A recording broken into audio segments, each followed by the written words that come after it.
नमस्कार, आपका बात 25 में स्वागत है। और बात 25 में हम बात कर लेते हैं कि पाकिस्तान में जो भी झमेला और झंझट हो रहा है, उसके बहुत सारे कारण हैं। वो राजनीतिक भी हैं, वो सामरिक भी हैं और वो अ, फैनेटिसिज्म से भी रिलेटेड हैं और आतंकवाद से भी रिलेटेड हैं। तो वो किस तरह से क्या होंगे और वहाँ पे पाकिस्तान में जो भी कुछ परिवर्तन होंगे, जिसकी आशंका है, उससे भारत में क्या उसके रिपरकशन, उसके भारत में क्या प्रभाव हो सकते हैं?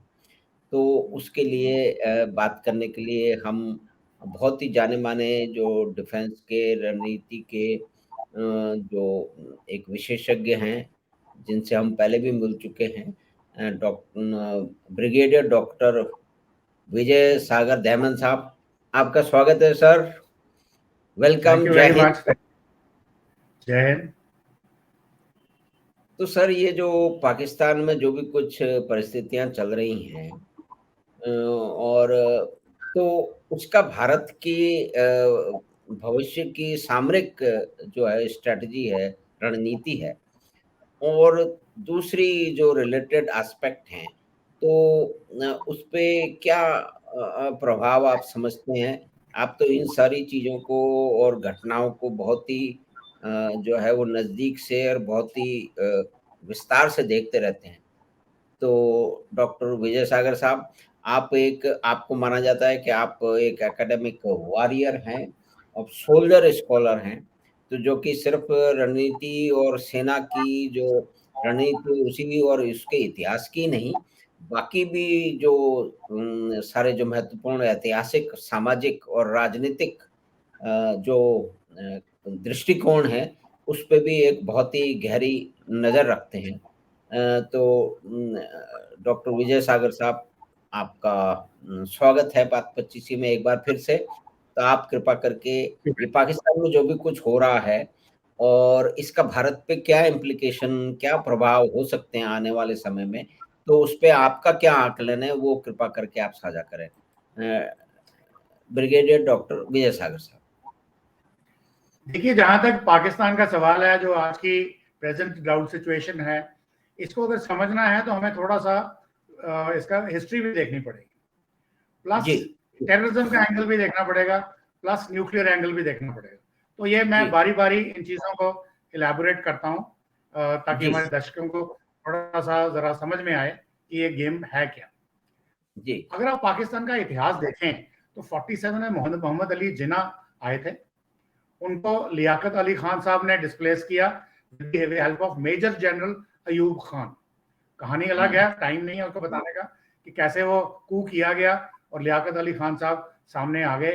वो जो टेलीफोन एक्सचेंज थी जहाँ पे ब्रिटिश को मैसेज भेजा जा सकता था, वो उन्होंने कब्जा लेकर लिया। और अगर 2-3 महीने के बाद अगर ब्रिटिश को पता चलेगा कि यहाँ कुछ हुआ है तो देखा जाएगा। तो इस तरह से वो आए। फिर उन्हीं के जो मददगार थे अयूब खान साहब, उन्होंने ही लियाकत अली खान को बेदखल किया कू में। उसके बाद वो 12 साल उन्होंने राज किया। फिर उसके बाद आपके याया खान साहब 2 साल में आए। वो 1971 में क्या हुआ आपको मालूम है, उनको जी, बेदखल कर दिया गया। फिर हुँ, उसके बाद आपके जियाउल हक साहब आए, उन्होंने वो ऑपरेशन टोपैक शुरू किया, ब्लीडिंग इंडिया विद 1000 कट्स, वो भी एयर क्रैश में मारे गए। फिर आपके जी, परवेज मुशर्रफ साहब आए। वो कैसे आए, जब उनका जहाज श्रीलंका से पाकिस्तान में आ रहा था, उसको लैंडिंग परमिशन नहीं दी गई, उसके पास फ्यूल नहीं था, तो आर्मी का 101 ब्रिगेड जो रावलपिंडी में रहता है इस्लामाबाद में, उन्होंने जाकर के अपने शरीफ साहब को बंदी बना लिया और मुशर्रफ साहब बन गए। यानी कि आधी से ज्यादा टाइम पाकिस्तान आज तक आर्मी के कंट्रोल में रहा है। और जो सिविलियंस आए हैं, किसी भी हुक्मरान ने 5 साल की पूरी टेन्योर नहीं की है। तो आर्मी ही पाकिस्तान को चलाती थी। तो लोग कहते हैं ना, हर देश के पास आर्मी होती है, पर यहाँ एक आर्मी थी जिसके पास देश था। ये बात समझने की है। अब उस चीज को पहली बार चैलेंज किसने किया, वो थे इमरान खान साहब। इमरान खान बेसिकली तो क्रिकेटर थे, हम भी उनके फैन थे। जब हम छोटे स्कूल में खेला करते थे, उनके मैचेस देखते थे, उनके फोटोज लगाते थे, हमारे फैन थे। तो उनकी जो माइंड सेट थी वो डिफरेंट थी। परंतु जब वो आए पॉलिटिक्स में, तो उनको भी आने के लिए, पॉलिटिक्स में आने के लिए, पाकिस्तान का प्रधानमंत्री बनने के लिए उनको भी आर्मी की जरूरत पड़ी। तो कहा जाता है कि इमरान खान साहब इलेक्टेड प्राइम मिनिस्टर नहीं थे, सिलेक्टेड प्राइम मिनिस्टर थे। अब वो जब चला, बट बेसिक फितरत तो इमरान खान की कहीं और थी, तो वो उन्होंने बाजवा साहब को एक्सटेंशन भी दी, जिससे आर्मी में उनके अगेंस्ट काफी रोष आ गया। तो उसको किसी जमाने में आगे उन्होंने एस्टैब्लिशमेंट से पंगा भी ले लिया। अब एस्टैब्लिशमेंट का मतलब था कि किसी तरीके से इमरान खान को हटाना है। एस्टैब्लिशमेंट क्या है? पाकिस्तानी आर्मी। एंड उस वक्त शहबाज शरीफ साहब लंदन में थे, अभी इलाज करा रहे थे। उनके भाई जो शहबाज है, उनको पता चल गया भाई ये मौका है, तो उन्होंने उनको हटा दिया। और हटाने के बाद अभी नेचुरली इमरान खान साहब इतने भी खराब नहीं है, उनके पास कुछ पॉपुलैरिटी है, प्लस पाकिस्तान की जो एस्टैब्लिशमेंट है उसके अगेंस्ट टेररिस्ट हैं, ISIS, ISK, TTP, plus even Afghanistan भी उनके खिलाफ है। तो ये सारा जो गिचड़ पिचड़ चलता रहा, और इमरान खान साहब की रैलियां निकली, चलो इस्लामाबाद, चलो रावलपिंडी, एक बार उनको रास्ते में रोका गया, एक बार उनके अटैक हुआ, एक बार उनको जख्मी किया गया। तो इस तरीके की रेजिस्टेंस चलती रही, और सबसे बड़ी बात यह हुई कि उन्होंने उस दिन उसको अरेस्ट कर लिया। अब वो किसके कहने पे किया? क्योंकि जो प्रेजेंट आर्मी चीफ हैं, जो इमरान साहब के साथ बिल्कुल नहीं बनती, वो चाइना गए। चाइना में वो चाइनीज काउंटर पार्ट से मिलने के बजाय चाइनीज पॉलिटिशियन से मिलके आए इमरान साहब को पहले अरेस्ट करने से पहले। इस बीच में चाइना ने CPEC शुरू कर दिया था। $62 बिलियन की इन्वेस्टमेंट पाकिस्तान में आ चुकी थी, और ये CPEC का सारा जो प्रोग्राम था, चाहे वो बिजली थी, चाहे वो डैम्स थे, हाईवेज थी, इंटरनेट कनेक्टिविटी थी, पोर्ट्स थे, ये सबका सब चाइनीज कंट्रोल में आ गया था। और चाइनीज ने अगर उनको लोन्स दिए तो वो उन्होंने अपनी फेवरेबल कंडीशन पे दिए, प्लस वहां वो अपनी मनमानी कर रहे थे, यानी कि पाकिस्तान का कंट्रोल खत्म हो चुका था। एज ए रिजल्ट उनकी जो इकोनॉमिक हालत थी इतनी खराब हो गई कि वो आपने देखा कि इवन रमजान के महीने में उनके पास सहर और इफ्तार के लिए पैसे नहीं थे, ईद कहाँ से मनाते, उनके पेट्रोल का हॉल, उनके फॉरेन एक्सचेंज, ये सब कंफ्यूजन चल रहा था जब ये शुरू हो गया। अब जब इमरान खान साहब को कोर्ट के साथ हुआ, तो आज को लगता है कि इमरान खान साहब के साथ कोर्ट उनके साथ है, क्योंकि जो कोर्ट के चीफ जस्टिस हैं, उनकी जो मदर लॉ है वो इमरान खान साहब की पार्टी की है। इसलिए उन्होंने जब इमरान खान साहब आए, बोले nice to see you in the court, तो जिसका बहुत विरोध हुआ कि ऐसा क्यों बोल दिया जज ने। बट फैक्ट ये है कि आज की डेट में शायद जो जुडिशरी है वो इमरान खान के साथ है। तो अब जब एस्टैब्लिशमेंट ही आपस में बट जाए और उसका फायदा उठाने के लिए टेररिस्ट एलिमेंट्स तैयार बैठे हैं। अगर आपने देखा टीवी पे लोग हाथों में बंदूकें लेके शरेआम सड़कों पे घूम रहे हैं, वो आई एम श्योर पाकिस्तान के नॉर्मल नागरिक नहीं होंगे। और मैं आपको यकीन दिलाऊं, पाकिस्तान के नागरिक अच्छे लोग हैं, वो खराब लोग नहीं है। मैं अमृतसर की टेन्योर में मैं बहुत सारे लाहौर के वासियों से मिला, उनकी तहजीब, उनकी नजाकत नस्वासत, जैसे हम लखनऊ की बोलते हैं, वो भी उसी स्टाइल की थी। उनकी जो तौर तरीके थे वो इतने खराब नहीं हो सकते। तो ये सब चीजें बाहर से इंपोर्ट की हुई हैं, may be Afghanistan, may be TTP, may be IS Khorasan, may be ISIS, may be Hezbollah, और कोई भी हो सकता है, तो अलकायदा। तो ये सब चीजें हैं जो एंटी एस्टैब्लिशमेंट है वो फायदा उठाएंगी। अब पॉइंट ये है कि पाकिस्तान के टुकड़े होने चाहिए कि नहीं होने चाहिए। अब मैं आर्टिकल लिखता रहा हूं, मेरी किताब भी आ रही है, मैं कहता हूं पाकिस्तान 5 टुकड़ों में बटेगा। बट आज की डेट में जब मैं एनालिसिस कर रहा हूं, टुकड़ों में बटना कोई इतनी आसान काम नहीं है। वो मार्शल एडमिनिस्ट्रेटर लगाएंगे, इमरजेंसी लगाएंगे, किसी भी तरीके से इसमें जो गदर होगा उसको रोकेंगे। देखिए नाइजीरिया में जो गदर हो रहा है, सूडान में जो गदर हो रहा है, जो लीबिया में गदर हो रहा है, वो पाकिस्तान से कहीं ज्यादा है। जब वो नहीं टूटे तो पाकिस्तान को टूटने की बात हम क्यों करते हैं?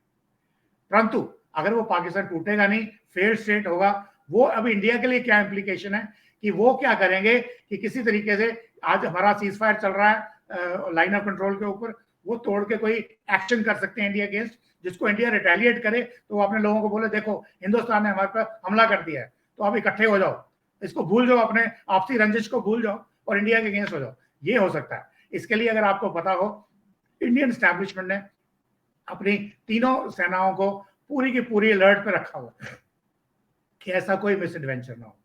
नंबर 2, जो दूसरी बात खतरे की है, पाकिस्तान के पास कम से कम 150 न्यूक्लियर वॉरहेड्स हैं। अब वो जगह जगह बटे हुए हैं। यदि वो डिफरेंट कंट्रीज में टूटता है, जैसे यूक्रेन में T80 की एस्टैब्लिशमेंट आ गई थी, या ज़पोरिजिया वाला न्यूक्लियर प्लांट उनके पास आ गया था, तो ऐसा वो जो कंट्री नया बनेगा, स्टेट बनेगी, may be Balochistan, may be Sindh, may be Khyber Pakhtunkhwa, क्या उनके पास वो सलाहियत, कुव्वत है कि वो उस न्यूक्लियर बम को हैंडल कर सकें? हालांकि न्यूक्लियर बम ऐसा नहीं होता कि ग्रेनेड है, तीली निकाली और फेंक दिया, उसमें बड़े सारे प्रोसीजर्स होते हैं जो बांटे हुए होते हैं, बहुत लोगों को मिलना पड़ता है। बट फिर भी अगर यही न्यूक्लियर बॉम्ब टेररिस्ट के हाथ में पड़ जाए तो वो तो दुनिया में कहीं भी कुछ कर सकते हैं। तो लोग कहते हैं नहीं नहीं, ये तो अनपढ़ लोग हैं, इनको क्या पता है। देखिए 9/11 जब अमेरिका पे हुआ था, दे वर ट्रेन्ड इंजीनियर्स, ट्रेन्ड पायलट्स, तो इनके पास कुछ भी हो सकता है। तो इसलिए इंडिया को भी इनके न्यूक्लियर की पूरी रखनी है। अभी अमेरिका से कहते हैं एक 70 गाड़ियों की कॉन्वॉय उतरी थी C-17 ग्लोब मास्टर से, वो क्या कर गई? तो मैंने कहा वो लेके नहीं जा सकती, न्यूक्लियर बम ले जा नहीं सकती, पर हो सकता है कोई उनका जो सिक्योरिटी का कोई बंदोबस्त करके गए हों कि अगर वो टूटता भी है या वहां पे सिविल वॉर होती है तो इन न्यूक्लियर बॉम्ब्स को, न्यूक्लियर वेपन्स को ग्राउंड के ऊपर ही इनको सिक्योर किया जा सके ताकि ये टेररिस्ट के हाथ में ना पड़े। तो ये थी न्यूक्लियर डायमेंशन। तीसरी बात मैंने करी थी आपके टेररिज्म की। अभी आप बोलिए पाकिस्तान में कुछ भी हो रहा हो, उनकी जीडीपी जीरो हो, उनका फॉरेन एक्सचेंज रिजर्व $2 बिलियन से कम हो गए हैं, रुपया उनका 300 रुपए से चला गया है, पेट्रोल 800 रुपए लीटर है, दूध 300 रुपए लीटर है, इस पे इंसर्जेंसी के ऊपर जो पैसा हो रहा है कोई फर्क नहीं पड़ता, क्योंकि यहाँ की जो इंसर्जेंसी है वो पाकिस्तान में जो है ये नार्को टेररिज्म है। खैबर पख्तूनख्वा अफगानिस्तान बॉर्डर पे जो कैनबिस की खेती करते हैं, वहां पे वो अपना ये ड्रग्स को उगाते हैं। और हालांकि पाकिस्तान के इंटीरियर मिनिस्टर रिकॉर्ड पे यहाँ पार्लियामेंट में, पाकिस्तान पार्लियामेंट में, कि government should give incentives to people to grow more cannabis. अब ये कैनबिस चलती हैं, ड्रग्स बन के इंडिया में आती हैं, बांग्लादेश, उसका साउथ ईस्ट एशिया में जाती हैं और वहां से पूरी दुनिया में फैलती हैं।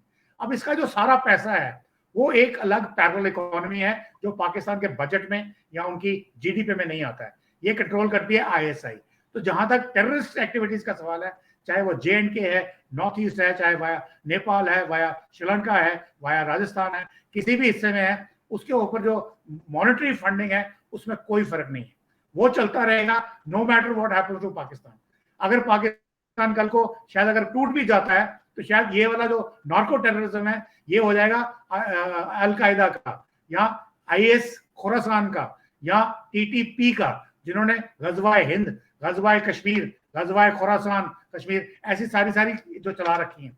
तो वो उसके ऊपर जो जिहाद है वो उसके ऊपर कोई फर्क नहीं पड़ने वाला। अगर वो पाकिस्तान नहीं चलाएगा तो कोई और चलाएगा। हमको अगर उसको काउंटर करना है तो हमें उनको बड में मारना पड़ेगा जाकर के। और नंबर 2, इंडिया में जो उनके सिंपथाइजर्स हैं, overground workers, underground workers, handlers, supporters, खूरियत, कुछ भी है, उन सबको न्यूट्रलाइज करना पड़ेगा इंटेलिजेंस के द्वारा। अगर आप और ज्यादा काइनेटिक मीन्स यूज करेंगे, बूट्स ऑन ग्राउंड बढ़ाएंगे, तो लोगों को तकलीफ होगी, जो अपने इंडिया के लोग आपके अगेंस्ट हो जाएंगे। तो इसलिए इंटेलिजेंस तरीके से, इंटेलिजेंस को यूज करके उनको पिकअप करिए और एलिमिनेट करिए, वही एक तरीका है उससे लड़ने का। तो ये सिचुएशन है आज की डेट में, implications for India, what is happening in Pakistan. जी सर, आपने बहुत ही अच्छी तरह से समझाया कि जो पाकिस्तान की जो इकोनॉमी है और उसकी जीडीपी है और उसमें जो भी खरीद फरोख्त होती है, जिसके हिसाब पे ये सारे आकलन होते हैं, वो तो एक अलग बात है। लेकिन जो नर्को टेररिज्म है और जो उसके बाद में कैनबिस की खेती है, उसकी प्रोसेसिंग है, फिर उसको जो है वो दुनिया भर में एक्सपोर्ट करने का जो एक तंत्र है, वो आईएसआई को और उनके जो है जो भी उनके साथ लोग हैं, उनको वो करोड़पति अरबपति बनाता है। और हमने ये भी देखा है, जानकारी भी ली है कुछ कनाडा के मित्रों से, कि वो अल्टीमेटली जितने भी ब्रिगेडियर हैं, जितने भी जनरल हैं पाकिस्तान के, वो पैसे दे करके कनाडा की जो है वो नागरिकता ले रहे हैं और वहाँ पे उनका वही रहता है। लेकिन एक आकलन बहुत आवश्यक है कि 2020 की बात हम कर लें तो भारत की जीडीपी जो है वो पाकिस्तान की जीडीपी से करीब 10-11% ज्यादा है। और पाकिस्तान की जीडीपी जो है भारत के जो एक प्रांत है महाराष्ट्र, उससे कम है। लेकिन आप देखिए कि ये बदमाशी का, भाई कोई भी गुंडा बदमाश होता है उसके पास कोई एसेट नहीं होते, बहुत ही कम एसेट होते हैं। लेकिन उसकी जो फितरत है या कि जो कि उसकी करने की मंशा है, उससे वो पूरे एक कस्बे को, पूरे एक मोहल्ले को वो डरा देता है। तो यही तो परिस्थिति पाकिस्तान की है। और जैसा ब्रिगेडियर साहब बता रहे हैं कि उन्होंने जितने भी बदमाशी के जो हथियार हो सकते हैं, जैसे नर्को टेररिज्म है, वहाँ पे ये सब कैनबिस को उगाना, प्रोसेसिंग करना और दुनिया भर में छोड़ना, वो उन्होंने अपनी इकोनॉमी का एक मुख्य अंग बना रखा है। तो एक पाकिस्तान की तो बात ये हो गई सर। और दूसरी बात ये है कि जैसे जनरल स्वर्गीय विपिन रावत साहब ने भी कहा था कि इंडिया इज फाइटिंग 2.5 एनिमीज, यानी कि एक पाकिस्तान है जिसकी आपने चर्चा कर ली, एक चाइना है जिसको अक्सई चिन्ह पता नहीं कब जो है ना पूरा उसका क्षेत्र दे दिया गया और कह दिया गया कि there is not a blade of grass grows. तो चाहे वहां पे कुछ भी उगता नहीं हो, तो वो चीन के पास चला जाए तो क्या फर्क पड़ता है, लेकिन सामरिक महत्वों को तब भी जो है ना वो उसको इग्नोर किया गया, उसकी उपेक्षा की गई और आज भी की जा रही है। कुल मिला के हम ये मानते हैं, जैसा विपिन रावत साहब ने स्वर्गीय उन्होंने कहा कि भाई इंडिया इज फाइटिंग 2.5 एनिमीज। तो उस पे ब्रिगेडियर साहब आप कुछ, आपका जो आकलन है, आपकी जो समझ है, आपका जो अध्ययन है, उसको साझा करें। Yes sir. इसके पहले कि मैं आपको 2.5 फ्रंट्स की बात करूं, जी पाकिस्तान में जो क्यों ऐसा होता है, लोग इसको क्यों नहीं समझते, उसके दो रीजंस हैं। जी फर्स्टली, पाकिस्तान में जितने भी हमारे इंडिया के टेररिस्ट हैं, चाहे वो HM हो या LET हो या जो भी हो, अपने अपने लखवी हो, आपके हाफिज सैयद हो, मुल्ला उमर हो, वो सब पाकिस्तान में एक ज़कात चला रहे हैं, एक ऑर्गेनाइजेशन चला रहे हैं जो चैरिटी ऑर्गेनाइजेशन है। वो उनको टेररिस्ट मानते ही नहीं, क्योंकि वो कहते हैं जिहाद तो अल्लाह का हुक्म है। तो ये जो सारा तहरीक चल रही है, ये कहीं गलत है ही नहीं। तो वो रिलीजन्स के हिसाब से उनको टेरराइज करते हैं और उनको अपने साइड में रखते हैं। नंबर दो, फिजिकली भी टेरराइज कर कोई बोलने की कोशिश करे, पाकिस्तान में कोई जर्नलिस्ट बोले, कोई एकेडमिशियन बोले, तो वो एलिमिनेट हो जाता है, रातों रात गायब हो जाता है। इसलिए उनका ये सब चल रहा था और आज जो हालत है उसकी हम बात कर चुके हैं। अभी आए हम चाइना की तरफ। अभी चाइना में एक्साइचिन हमारा हिस्सा है, इसका हमारे पास क्या प्रूफ है? ये एक जॉनसन लाइन बनी थी, एक मैकार्टनी लाइन भी बनी थी। तो अल्टीमेटली जॉनसन लाइन को हम मानते हैं, क्योंकि महाराजा गुलाब सिंह ने जब जम्मू कश्मीर को बनाया था, जब जोरावर ने जाके ये सारे इलाके जीते थे, और वहां से हमारा रेवेन्यू रिकॉर्ड है कि हम उनसे महसूल लेते थे और वो हमारी कंट्रोल में थे पूरा का पूरा इलाका। तो इसलिए वो एक्साइचिन इंडिया का पार्ट है। परंतु जब 47 में JNK को एक्सेशन किया गया इंडिया के अंदर, तो उस वक्त शायद नेहरू साहब ज्यादा इंटरेस्टेड थे शेख अब्दुल्ला की तरफ या वर्ल्ड स्टेटमेंट्स बनने के लिए, उनका इधर ध्यान नहीं है। और उन्होंने बोला not a bread of grass grows है, जब उनको काफी सालों बाद बताया गया 1959 में।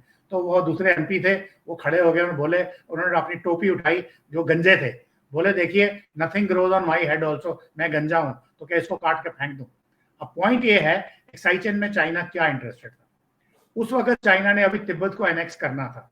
59 में ही दलाई लामा को एग्जाइल किया गया, वो भारत के धर्मशाला में आके मैक्लोडगंज में उन्होंने शरण ली।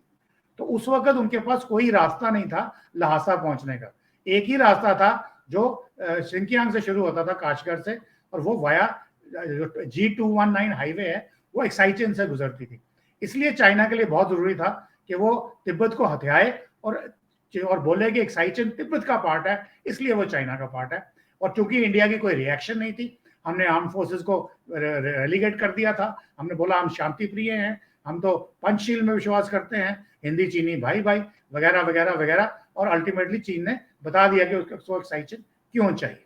तो आज क्या डेट है? आज की डेट में वो पूरे तिब्बत को अपना हिस्सा मानता है, अरुणाचल को वो तिब्बत का हिस्सा मानता है, लद्दाख को वो तिब्बत का हिस्सा मानता है। तो वो अपना पूरा क्लेम अपना वहां पर डालता है। और इसके साथ ही हमें बोला गया कि बॉर्डर रोड्स को इंफ्रास्ट्रक्चर डेवलप करने की कोई जरूरत नहीं है, क्योंकि चाइना अगर आया तो वो हमें आगे ले जाएगा। 62 में हमें मार पड़ी है। देखिए 62 में अगर मार पड़ी, ये मिलिट्री डिफीट नहीं थी, ये पॉलिटिकल डिफीट थी, डिप्लोमेटिक डिफीट थी। अगर आदमी 15,000 की फुट की चोटी पे बैठा है स्नो क्लैड जगह पे, और उसका जूते तक नहीं है, फॉरगेट अबाउट द एमिनिशन, वो जूतों के बगैर लड़ाई लड़ रहा है, अपनी जान दे रहा है। मेजर शैतान सिंह, और कहीं आप राजस्थान से हैं, आपके कहीं परमवीर चक्र हैं, वो सब क्यों मरे वहां जाके, सिर्फ देश के लिए। और किन परिस्थितियों में, उसकी वो जो इंक्वायरी हुई बाद में, एंडरसन ब्रूक रिपोर्ट आज तक डिक्लासिफाइड है, उसका रीजन यही था। अच्छा, बट उसको जो हो गया छोड़ो, आज क्या प्रॉब्लम है, वाई इज चाइना इंटरेस्टेड? उसने इंफ्रास्ट्रक्चर बना लिया है, तिब्बत पे कब्जा कर लिया है, लैटरल्स भी हैं उसके पास, forget about the parallel to border. तो today why is interested in एक्साइचिन? एक्साइचिन आज के डेट की दुनिया में सबसे बड़ी प्रॉब्लम आ रही है, वो आ रही है चिप्स की। चिप मैन्युफैक्चर, जो Taiwan is the biggest chip manufacturer, even America is following shortage of chips. अब चिप्स बनाने के लिए जो सैंड यूज होती है, वो टकलाकोट डेजर्ट जो है एक्साइचिन में वहां होती है। नाउ अगेन, ये जो प्लेट्यू है, this is a reservoir of water for the entire even Asia, south east Asia, और even let's say towards the west Asia, towards Pakistan, not exactly west Asia, Pakistan तक। और एक 6 बाई 6 इंच का chip बनाने के लिए 10,000 लीटर पानी की जरूरत पड़ती है। तो पानी भी है, चिप बनाने के लिए, मैन्युफैक्चरिंग के लिए रॉ मटेरियल भी है, तो उसको अभी जरूरत है उसकी एक्साइचिन की। But otherwise this is one China policy. जैसे आप बोलते हैं पाकिस्तान के टुकड़े करने हैं, अगर आप देखा जाए तो तिब्बत इज नेवर चाइना, टुकड़े हो सकते हैं। काशगर, ईस्ट टर्किस्तान टुकड़ा हो सकता है, साउथ मंगोलिया टुकड़ा हो सकता है, मंचूरिया टुकड़ा हो सकता है, ताइवान वैसे ही बाहर है। तो इतना थोड़ा सा बीच में बनता है चाइना। अब चाइना कहता है कि ये historically it is our area. तो मैं उनसे ये पूछ रहा हूँ, हिस्टोरिकली उन्होंने ग्रेट वॉल ऑफ चाइना बनाई थी। अब वो ग्रेट वॉल ऑफ चाइना, अगर वो उनका बॉर्डर नहीं था, प्रोटेक्शन के नहीं बनाई थी, तो वो ग्रेट वॉल ऑफ चाइना तो इंडिया जब तब बॉर्डर पे होनी चाहिए, मैकमोहन लाइन पे होनी चाहिए थी ना। इसका मतलब उनका ये कहना कि ये हमारा इलाका है, ये तो हिस्टोरिकली हम प्रूव कर रहे हैं उनका कभी था ही नहीं। जो great wall of China was to defend them, not for a tourist attraction. And defence अगर वहां थी, defensive line thousands of kilometre अंदर थी, तो आप ये कैसे क्लेम कर रहे हैं कि ये हमारा इलाका है? तो इसी तरह से चाइना के भी टुकड़े हो सकते हैं। उनके यहाँ काफी अनरेस्ट है, वन मैन डिक्टेटोरियल रिजीम चल रहा है, कोविड की वजह से, टियाननमेन स्क्वायर की वजह से, फिर जो उनके मरे हुए लोगों को क्या किया, इकोनॉमी, जो उनका per capita income is too low. So all these problems are there China. अगर आप अपनी रॉ आपकी स्ट्रांग हो या एजेंसी स्ट्रांग हो, आप करके खत्म कर सकते हैं। बट देन उनकी स्ट्रेंथ क्या है? 14+ billion trillion dollars of economy, GDP, जिसमें 6 ट्रिलियन तो डूब में पड़े हुए हैं। उसके बावजूद they are strong standing this thing, and that is how they will do it. तो ब्रिगेडियर साहब, आपने एक बहुत ही महत्वपूर्ण तथ्य की ओर, जो ऐतिहासिक तथ्य है, उसकी ओर आपने जो इशारा किया, उसको इंगित किया कि सियाचिन में एक घास का पत्ता नहीं उगता था, लेकिन वहाँ अक्साई चीन, मिनरल्स थे। अक्साई चिन में वहाँ पे मिनरल्स थे, और उसको, उनकी स्थिति को या तो जानकारी नहीं थी, या कुछ और बात थी, या कि एक पॉलिटिकल ग्रैंड स्टैंडिंग थी। अ, एक भारत में कुछ बाबा जी बनने का एक बहुत बड़ा जो है वो तंत्र है कि हमें कुछ नहीं चाहिए, सारी दुनिया ले जाओ। जैसे यूएन की सिक्योरिटी काउंसिल की भी जो सदस्य थी, वो कई बार भारत के पास आई, लेकिन भारत ने बाबा जी बनते हुए उसको त्याग दिया। तो ये जो एक महत्वपूर्ण बात आपने बताई है कि भाई ग्लास, मतलब ये एक ऐसी महत्वपूर्ण इग्नोरेंस की तरफ इशारा करती है, उसको इंगित करती है कि घास उगे तभी कोई महत्वपूर्ण है। भाई वहां पे जो मिनरल्स हैं और वो उनका क्या महत्व है, दूसरी बात है कि क्षेत्र आपका है, और आप किसी एक विशेष परिस्थिति में किसी एक विचार के तहत आप बाबा जी बनने के लिए चाइना को आगाह कर रहे हैं, जो कि आपका एक अधिकार है। वो देश आपको बोल रहे हैं, अमेरिका बोल रहा है, रशिया बोल रहा है कि आप इस सिक्योरिटी काउंसिल के मेंबर बनो। लेकिन ये जो देखिए, हम बात, ये नेहरू जी की समझ थी। उनको ये समझना चाहिए था कि चाइना चलता है सुनजू के प्रिंसिपल्स पे। सुनजू उनका ग्रेट फिलोसोफर जनरल हुआ है, जो फिलोसफी चलता है। तो जी, ये जब यूनाइटेड नेशंस की सिक्योरिटी काउंसिल बनी, तो परमानेंट मेंबर्स में उन्होंने बोला कि भारत को भी परमानेंट मेंबर बनाइए। तो भारत वहां जाके बोला नहीं नहीं हम नहीं बनेंगे, चाइना को बनाइए। चाइना की इकोनॉमी उस वक्त भारत से नीचे थी। जब हम आजाद हुए हैं 47 में, या इनकी जब सिविल वॉर 49 में हुई है, तो दे वर वे बिहाइंड अस। और फिर भी पंडित नेहरू ने बोला कि नहीं नहीं, China really deserves it. For what reason, ये बात सोचने की है। अब उनकी नॉलेज में अगर ये नहीं पता था कि एक्साई चेन एरिया क्या है, वो सोच रहे थे कि ये भारतवर्ष, हिमालय हमारा पहरेदार है। उनको पता होना चाहिए कि 14वीं सेंचुरी या 12th सेंचुरी ऑनवर्ड्स ये इलाका सिल्क रूट था, which was ट्रेवर्स up and down by many travellers, businessman, traders, और ये सब डॉक्यूमेंटेड है। तो उन्होंने कैसे सोच लिया कि भाई वहां कुछ नहीं होता। और वो तो छोड़ो, एक हमारे स्टोबडन साहब हैं जो एम्बेसडर रिटायर हुए हैं और आज आजकल आईडीएसए में सीनियर फेलो हैं, उनकी किताब में वो लिखते हैं कि जब तक अंग्रेज नहीं आए वहां पे 18वीं सदी में या 19वीं सदी में, तब तक ये इलाका वर्ल्ड से कट ऑफ था। यानी कि वो खुद लद्दाख को बिलोंग करते हैं, and he doesn't know the history of Ladakh, and he makes such a blatant statement which is just nothing but lack of knowledge. ये सब डॉक्यूमेंटेड है, और ऐसे ऐसे प्रिंसिपल्स डॉक्यूमेंटेड हैं कि अगर एक बंदा पर्शिया से आया, उसको उसका माल चुरा लिया गया चाइना में, वो महाराजा के वहां पे तिब्बत के दरबार में गया, उसको सारी कॉम्पनसेशन मिली। दिस इज ऑल डॉक्यूमेंटेड, ये मेरी कोई हेर से नहीं है, ये लिखा हुआ है। जस्ट बिकॉज ब्रिटिश ने आके वहां पे एक्सप्लोरेशन शुरू करी, वो उन्होंने जाके कोई एडवेंचर एक्टिविटी नहीं करते थे। वो उन्होंने जब ट्रीटी ऑफ स्मगलिंग करी 1814 में बिहार में, जब नेपाल के अगेंस्ट, तो वो देखना चाहते थे कि ये सिल्क रूट है, यहाँ से पश्मीना जाता है, सिल्क जाता है, तूश जाता है, जिसकी मांग पूरी दुनिया में है, पर्शिया में, सेंट्रल एशिया में, वो उसको कंट्रोल करना चाहते थे। That is why people like Lord Cunningham, फिर और जॉनसन और बहुत सारे लोग वहां गए एक्सप्लोरेशन के लिए। वो तो अपना बिजनेस इंटरेस्ट ढूंढने गए थे ईस्ट इंडिया कंपनी का, ना कि ये। और आप कह रहे हैं कि they were the first one to explore this world. I mean they went there for a vested interest which is a economic interest and not just for exploration of mountains. Brigadier साहब, आपने बहुत ही विद्वता से विभिन्न आयामों को आपने उनको छुआ है, और पाकिस्तान के में जो कुछ हो रहा है, चाइना में जो कुछ होता रहा, और भारत की जो नेतृत्व है उसने उसको कैसे उसकी जो है वो समीक्षा की, कैसे उस पर रिस्पॉन्ड किया, और इतना एक स्ट्रेटेजिक इंटरनेशनल ब्लंडर कि आपको दुनिया के देश यूनाइटेड नेशंस सिक्योरिटी काउंसिल का सदस्य बनाने के लिए जो है वो लालायित हैं, वो आपको बार बार अप्रोच कर रहे हैं, और आप उसको चीन को भेंट कर रहे हैं। मतलब ये जो एक हर आदमी या कि समाज या कि एक कंपनी या कि एक समूह के लिए self interest is the basic point, the philosophy to define what is to be done and what is not to be done.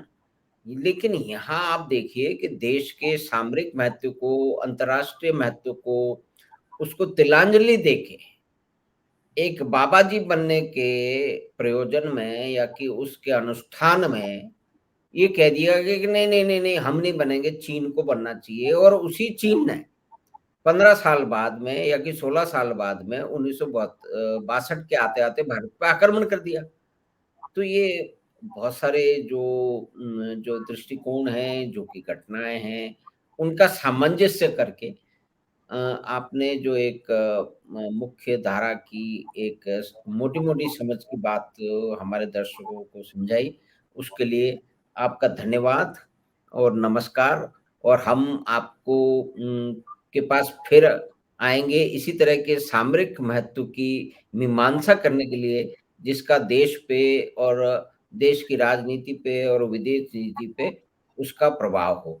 तो आप बात 25 पे पधारे और आपने अपनी विशिष्ट जो जानकारी है, जो कि आपका शोध है, उसको आपने साझा किया, तो उसके लिए आपका बहुत-बहुत धन्यवाद। हम आपको फिर लौटेंगे। धन्यवाद। जय हिंद, जय भारत। जय हिंद, जय भारत सर। जय हिंद, जय भारत। जय हिंद।